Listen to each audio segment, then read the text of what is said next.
શહેરના election ward number 13ના અનેક વિસ્તારોમાં પીવાના પાણીને લઈને તમામ જે રહીશો છે તે ત્રાહિમામ પોકારી ચૂક્યા છે અને એકવાર તેમના દ્વારા ફરિયાદો નોંધાવવામાં આવી છે। પીવાના પાણી એ બેઝિક જરૂરિયાત કહેવાય ત્યારે એ પણ પૂરતી ન થતી હોય, ગંદુ પાણી મળતી હોય તેવી કેટલીક ફરિયાદો ઊભી થઈ ત્યારે આજરોજ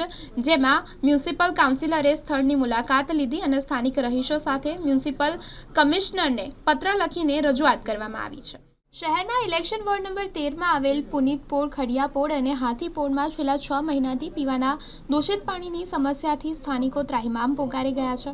અગાઉ અનેકવાર પાલિકા કચેરી ખાતે તેમજ સ્થાનિક વોર્ડ અધિકારીઓને રજૂઆત છતાં આજ દિન સુધી કોઈ નિરાકરણ આવ્યું નથી, જેના કારણે આજરોજ સ્થાનિકો સાથે વોર્ડ નંબર 13ના મ્યુનિસિપલ કાઉન્સિલર બાળુભાઈ સુર્વેએ સ્થળ મુલાકાત લીધી, જેમાં પ્રેશર ઓછું આવતું હતું અને કાળું અને ગટર મિક્સ થઈને પાણી આવતું હોય તેવું જણાઈ આવ્યું। વારંવાર કોર્પોરેશન દ્વારા કોન્ટ્રાક્ટરોને કોન્ટ્રાક્ટ આપવામાં આવે છે, પરંતુ કોન્ટ્રાક્ટરોની ભૂલોના લીધે લોકોને હાલાકી ભોગવવાનો વારો આવતો હોય છે તેવા આક્ષેપો પણ કરવામાં આવ્યા, જેમાં 6ની સાઇઝના પાઇપમાં 4ની સાઇઝની પાઇપ નાખી દેતા જેમાં સળ વીંટીને પાઇપ ફિટ કરવામાં આવી છે, જે ખરેખર યોગ્ય પણ નથી,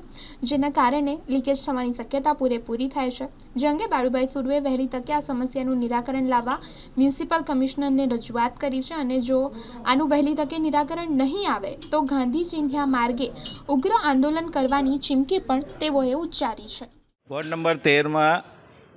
પુનિતપોળ વિસ્તાર, બાજુમાં ખાડિયાપોળ નંબર 1, ખાડિયાપોળ 2, હાથીપોળ આજુબાજુના વિસ્તારમાં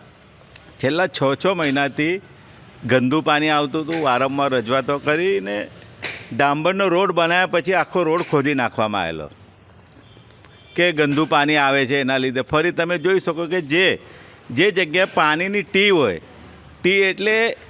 એક બાજુ હાથીપોળ વિસ્તારમાં પાણી જતું હોય, એક બાજુ ખાડિયાપોળ 1-2માં જાય, એક બાજુ પુનિતપોળ જાય, એ ટીની બાજુમાં જ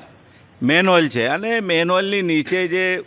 મેનહોલ હતી આખી ખવાઈ ગયેલી હતી, તૂટેલી મેનહોલ હતી, એટલે રોજની જે ગટરનું પાણીની લાઇનની ઉપરથી અંદર જાય અને પાણીની લાઇનમાં જે સમયમાં પાણીની લાઇન લીકેજ થયેલી ત્યારે એની અંદર 6ની લાઇન જે પાણીની હોય એની અંદર 4ની લાઇનથી ફિટ કરવામાં આવેલું, એટલે એના લીધે એવું થાય કે પાણી લીકેજ પણ થાય, અંદર પાણી પણ જાય અને ગટર પણ લીકેજ હતી, એટલે ટીની ઉપર ખરેખર ગટર ના હોવી જોઈએ। ટેકનિકલી આમ જોવા જાઓ તો મેન હોલની જે ગટર હોય એ બાજુમાં રાખવાની હોય કે ટી બાજુમાં રાખવાની હોય, પણ આ જે કે અધિકારીઓ છે, અધિકારીઓના ભૂલના લીધે 6 મહિનાથી અમારા વિસ્તારના લોકો કારુંને ગંદુ પાણી પીતા હતા। તમે જોઈ શકો આજે ફોલ્ટ પકડવામાં આવ્યો છે, પણ કાયમી એવા તો કેટલી જગ્યાએ એવા ફોલ્ટ હશે, એટલે એવી રીતે કામગીરી કરો કે ટેકનિકલી અમારા વિસ્તારના લોકોને હેરાન પણ ના થાય અને ટીની બાજુમાં કોઈક દિવસ મેનહોલ ના આવે ને મેનહોલ હોય તો ટી થોડી બાજુમાં કરવાની હોય અને જે લાઇન હોય 6ની લાઇન હોય તો એની અંદર લીકેજ થાય તો પાઇપ પણ 6નો જ નાખાવાનો હોય। જે જ પ્રમાણે ડ્રેનેજ લાઇન છે, ડ્રેનેજ લાઇનનો 8નો પાઇપ છે, એની અંદર 4નો પ્લાસ્ટિકનો પાઇપ નાખી દીધો છે, એટલે એ ડ્રેનેજ લાઇનનું પાણી પણ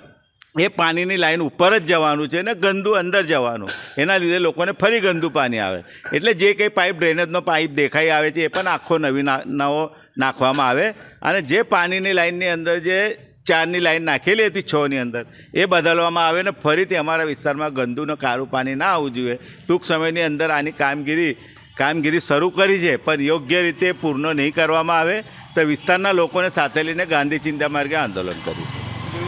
રજૂઆત નથી કે વારંવાર રોડ ખોદવામાં આવે છે, એકવાર બનાવી દેવામાં આવે છે પાછું ખોદવામાં આવે છે, અમે એ જ કહેવા માગીએ છીએ કે આ અધિકારીઓના ભૂલના લીધે 1 વર્ષ અગાઉ કેટલા વર્ષો પછી આ બાજુ રોડ બનાવવામાં આવ્યો હતો, લાખો રૂપિયા ખર્ચો કરીને રોડ બનાવો અને તમે જોયું હશે તરત જ 3 મહિનાની અંદર આખો રોડ અમારો તોડી નાખેલો, એટલે એને ડબલ ખર્ચો, એનો અર્થ એવો થાય છે કે વારંવાર કોન્ટ્રાક્ટરોને ફાયદો થાય, કોન્ટ્રાક્ટરો રોડ પર રોડ બનાવે, પાણીના લાઇનવાળા વારંવાર લીકેજ થાય અને ફરી રિપેર કરાવે, એટલે યોગ્ય રીતે એવી કામગીરી કરવાની કે એકવાર લીકેજ થાય તેને એવી રીતે રિપેર કરવાની કે ફરીથી તે લીકેજ ના થવું જોઈએ। હલકી કક્ષાની ગુણવત્તાવાળું કામ કરવાના લીધે વારંવાર અમારા વિસ્તારના લોકો હાલાકી ભોગવી રહ્યા છે, પણ ટૂંક સમયની અંદર કાયમી તમામ સમસ્યાનો નિકાલ નહીં થાય તો અમે ગાંધી ચિંતા માર્ગે આંદોલન કરીશું।